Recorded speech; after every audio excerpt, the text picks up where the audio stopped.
you think tanning makes you more sexy?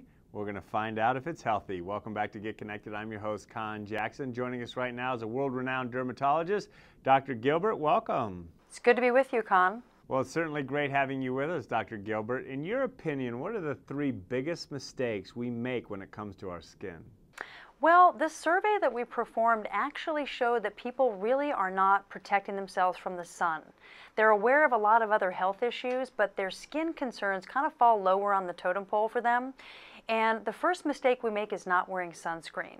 Sunscreen on a daily basis. It's not just when we're on vacation, it's when we're just walking around in a city or in the countryside, we're getting sun exposure. And so people need to be using an SPF of 30 or higher with UVA as well as UVB coverage. We call that broad spectrum. And ideally a waterproof formulation is used, and you got to reapply it about every 2 hours to really get the best benefit. So that's one thing. The second thing is people really are not looking at their skin, and they're not having doctors look at their skin. So about more than half of our respondents have never looked at their own skin, and they've never had a doctor check their skin. So seeing a dermatologist every year and starting to teach yourself to look at your own skin is a critical thing.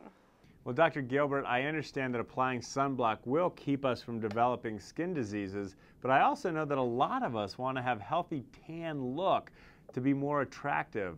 What are your thoughts on this matter? Well, if you want to have, we don't condone tanning, and the reason is that tanning actually is visible evidence of sun damage, and sun damage leads to skin cancer. So we're not big fans of the tan look, but if you want to get that look, we recommend a self-tanner. So usually something in a lotion form is something that you can do.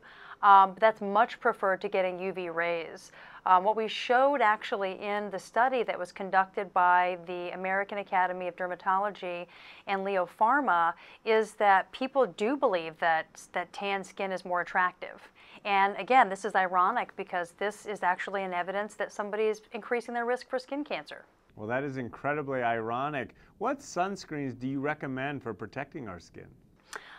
There's no particular sunscreen that I recommend, but I do recommend a sunscreen, as I said, of 30 or higher. The other thing that you can do is wear protective clothing. So wearing long sleeves, wearing a wide-brimmed hat, wearing sunglasses. Those are pretty simple things to do that actually make a really big difference. The other thing is trying to stay out of the direct sunlight. So you can go in the shade. Let's say you're walking your dog or you're doing something really simple and you have the option of the shady side of the street or the sunny side of the street. Pick the shady side of the street. You want to seek shade as much as you can. I can tell you for sure I'm one of those guilty ones that walks on the sunny side. But Dr. Gilbert, I know we get vitamin D from the sun, but does putting sunblock on decrease the amount we get? Well, vitamin D levels are being measured now. They were never measured before. They're being measured now, and a lot of people are being found to be deficient. And what we're finding is that oral supplementation is perfectly adequate. So you're not really doing yourself any harm by using sunscreen. Vitamin D can be absorbed orally if you take doses that are adequate, so you're not really preventing vitamin D metabolism by wearing sunscreen. So it's not one versus the other. You can wear your sunscreen, protect yourself from the sun, and also get vitamin D orally. Interesting. And on a daily basis, what are the most important areas we cover with sunblock? Well, if you're out and you're wearing a bathing suit, obviously you do want to cover all the areas that are exposed to the sun. On a daily basis, realistically, you want to cover the areas that are exposed at that time. So your face, the ears, neck and chest, as well as the back of the hands. If you have less hair on top, some of us do, you want to use either a hat or a spray sunscreen. I find is more useful for that type of situation since you're not gooping on the lotion that way. And the main thing is we want people to really be aware of what these pre-skin cancers can look like. A lot of people we found in this survey don't really know. About 90% weren't aware of a very common type of pre-cancer called actinic keratosis. And these are little scaly areas on the skin that can form into squamous cell carcinoma if they're not monitored. Wow, that is truly a scary thought. And Dr. Gilbert, should we be worried about putting sunblock on all year long, or is it just the summer should be our major focus? Yeah, we're concerned all year round. I mean, if you think about skiing, for example, you're getting a ton of sun reflected off of the snow, and even just walking down the street in the winter. So we're concerned all year round, so you really do need to wear sunscreen all year round. But in the summer, people tend to have more UV exposure because they have more skin exposed. So you do want to be especially careful in the summer. One thing that's important is just knowing what these things look like. And there's a website that's been created in conjunction with this survey, which is called listentoyourskin.org. It's a site where you can go and have a look at what some of these precancerous lesions might look like and get a sense of how to check your skin, and also find dermatologists in your area that can help you do an annual exam. Great advice, doctor, and thank you again for joining us.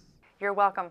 It was certainly great checking in with the doctor, and I always thought that looking tan meant my skin looked healthy. Little did I know that it really resembles visible damage. Yikes. Up next, we speak to the famous author, Nicholas Sparks, about his new book, The Lucky One. He's turned it into a movie. What does he have to say about it? Stay tuned. Well, I think that The Lucky One was a very special novel for me to write, because I think Logan is a different character than I've ever created before. So glad you got to check out that clip. But listen, we've got plenty more going on here at Get Connected, our TV show. My friend and I are going to give you a glimpse of all the fun, so take it away. The sun shines bright as it moves across my face. I feel the light, and everything is in its place. Oh, I woke up feeling great. Today was made for me, and life is good the way it should, the way it was meant to be. Well, join us and we'll get you in the know. Check us out at Get Connected at conntv.com and be part of the movement.